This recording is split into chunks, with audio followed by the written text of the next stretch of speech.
Tonight on UMTV News, the man charged with attacking Nancy Pelosi's husband in court today. We'll tell you what happened. Plus, families of Parkland tragedy victims get their chance to address the shooter before his sentence is handed out. And it's homecoming here at the U. We'll tell you about all the activities to look forward to this week. All these stories and more tonight on UMTV News. It starts right now.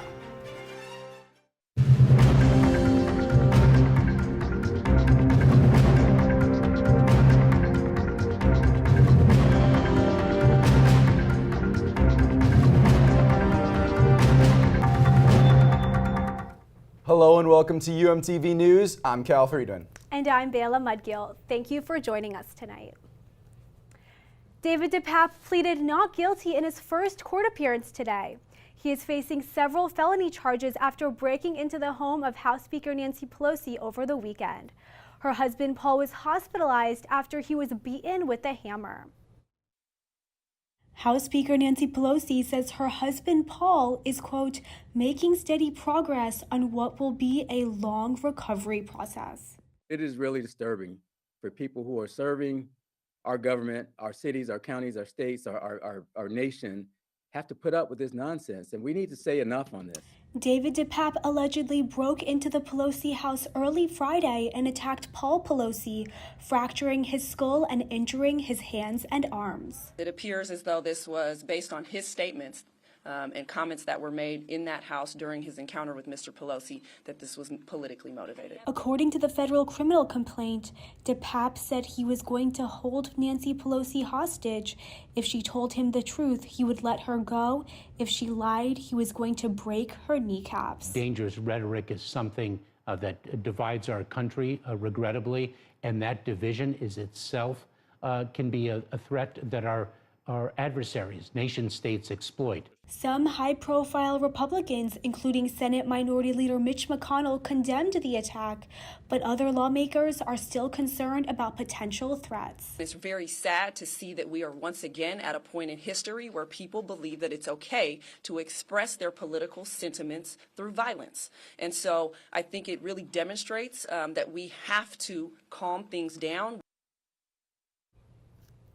Investigations show that DePape previously shared conspiracy theories and memes about topics such as the COVID-19 pandemic and the 2020 elections on his social media.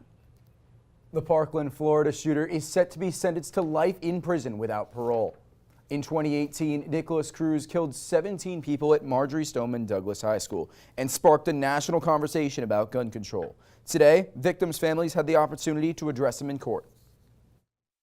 But what we've been told here is that 17 lives are worth nothing if you can make enough excuses for your actions. He has gotten everything he's wanted in this case, and we are left with nothing and a slap in the face to top it off. Cruz received a life sentence without parole, but the death penalty was considered. In the state of Florida, the jury has to make a unanimous decision in order for the death penalty to be carried out. Only 3 of the 12 jurors opposed the death penalty and recommended life without parole for the shooter. Shock and grief in South Korea after a crowd surged and killed 150 people in Seoul on Saturday. The crush happened when huge crowds gathered in a section of the city for Halloween, and partygoers became trapped. Among the victims were 2 Americans. People are expressing their frustration with how police handled the deadly incident, and witnesses called the situation a disaster. Authorities say they are trying to figure out how something so tragic could have happened. Back to campus, where we are in the midst of homecoming week, with the big homecoming game fast approaching. This week is jam-packed with a bunch of events for students, and joining us now, our reporter Madison Bidding to tell us more. Maddie? Yesterday, I had the pleasure of attending opening Spirit Day for University of Miami's homecoming week, and let's just say I totally felt the school spirit. For everyone at the University of Miami, as we prepare for a week filled with numerous events leading up to the big homecoming game on Saturday against FSU. Opening Spirit Day started off the week with a bang as students lined up at the team check-in to receive their 2 food ticket vouchers, free phone accessories, keychains, pins, and of course, t-shirts. Welcome, K's, to the 2022 opening ceremony and Spirit Day, everyone.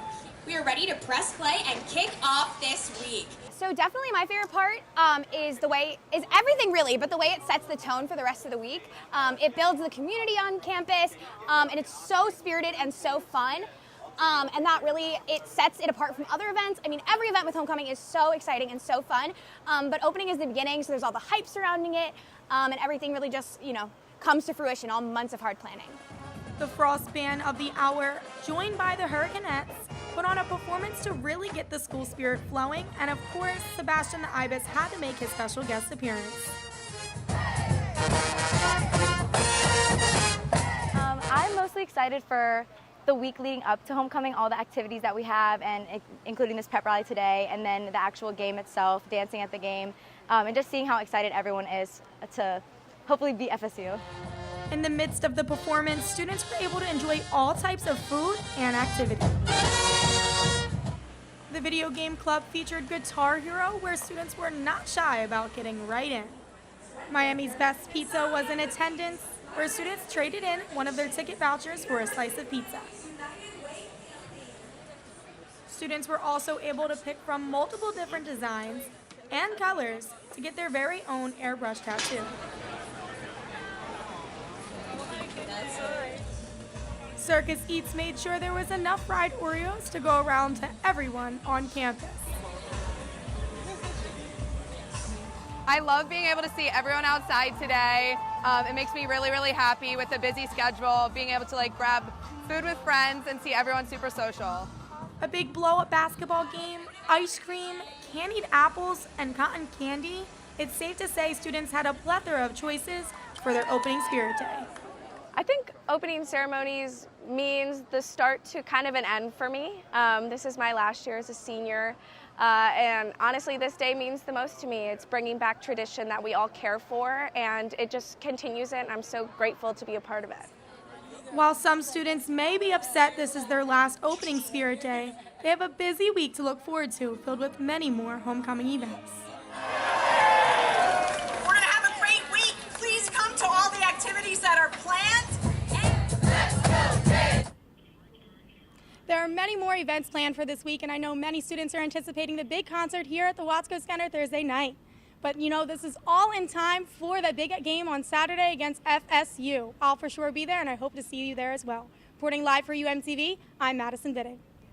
Thank you, Madison. And speaking of that homecoming concert, the excitement is building towards the big return of one of this week's favorite traditions. And one music artist is ready to turn the Watsco Center into his house. Miami-Dade pop star Flo Rida is headlining Hurricane Productions' homecoming concert. This is the first in-person homecoming concert since 21 Savage performed in November 2019. The event has been in the plans for months to handle pricing and contracts. Students have been claiming their tickets for the last 3 weeks across campus, but the most excited people for this concert have been the members of HP. It's really exciting. I was hating at first because I'm not that familiar with Flo Rida, but I'm really involved with it, and now that I know all the details of the show, I think it's going to be really great. Concert will also feature numerous UM students performing as opening acts, selected by an audition process through HP. Students can claim their tickets right round the HP concert stands or by finding HP's Floor Pass giveaways on Instagram. The event is going down for real on Thursday at 7:30. It's time for a short break now, but when we return, we'll be diving into the tweet of the town. Elon Musk actually did it. He bought Twitter. We will tell you what that means for you when we return. And one on-campus organization is using our childhood nostalgia to help a great cause. We'll have the details next up. There was an old woman who lived in a shoe. She had so many children, she didn't know what to do.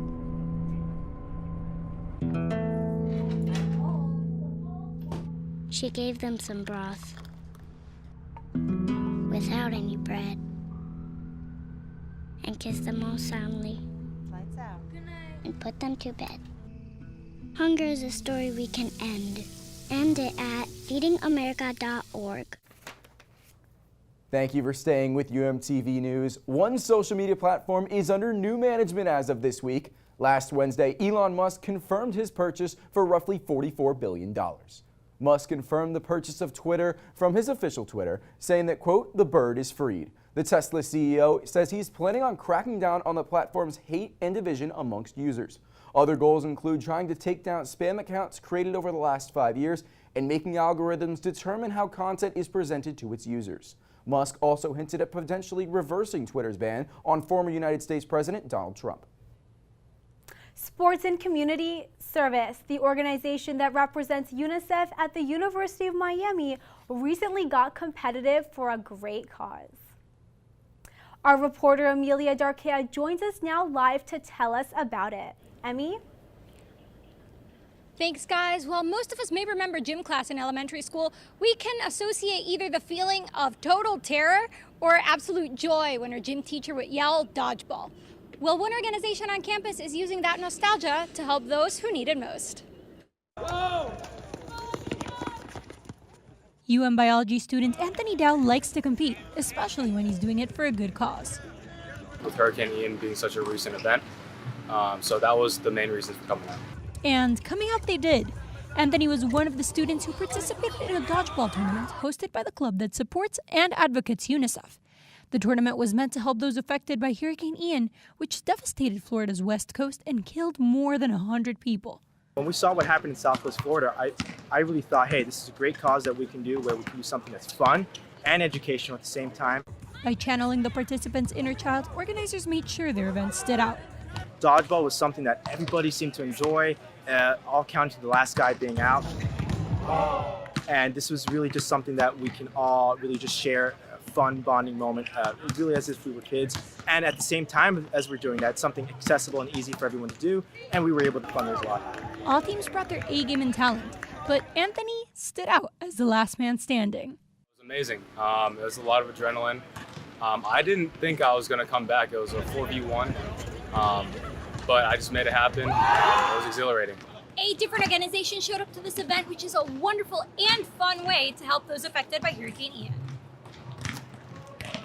Not everyone took to the field. Those in the silence had their moment to shine too. One member of the Cuban club on campus, also known as FEC, made sure his team did not lack enthusiasm, spirit, and a whole lot of cheer. I live, I breathe, and I drink FEC. But for Ugo and his team, winning the tournament was not their biggest motivation. The main goal was to help the people recovering from Hurricane Ian. Florida, has a huge Cuban population. FEC, we are the Cuban org on campus. So of course this cause is super near and dear to our hearts. At the end of the day, the business fraternity Alpha Kappa Psi took home the victory. But all of the teams took home the satisfaction of knowing they're helping those who need it most. The fundraiser to help the victims for Hurricane Ian is still up on their Instagram page. Their handle is umiami.unicef. For UMTV, I'm Emmy Darkea. Thank you, Emmy. Shocking news came from Texas early this morning as hit trap artist Takeoff was found dead after a shooting at a bowling and pool hall in Houston. Police confirmed 2 other victims were taken in private vehicles to hospitals. Leaked text from an anonymous source at the scene described Takeoff minding his own business at the event before being caught in crossfire over a dice game. 5 shots fired from downstairs outside. The people next door are calling in about discharging firearms. Possible discharging firearms or shooting, not sure which. Then just until at Dallas, probably heard gunshots and people screaming. Takeoff was part of the platinum-selling rap group Migos. The Atlanta trio formed in 2008 and released 4 major studio albums. Numerous celebrities have reached out on social media to family of the Georgia rapper, including Gucci Mane, who said the news, quote, broke his heart. Takeoff was just 28 years old. And finally, Taylor Swift is making music history with her Midnights album. The pop singer snatched all top 10 spots in the Billboard Top 100 list with songs from her new hit album. This means the singer holds the top 10 most coveted spots on the list with her songs from her 10th album. She also announced her new Eras tour on social media in case you want to hear these new songs live. But if you want to see Taylor Swift in person, you'll have to go to Tampa on April 15th. And that's all the time we have for tonight. Thank you for joining us. We'll see you on the next episode and at the homecoming game. Go Canes!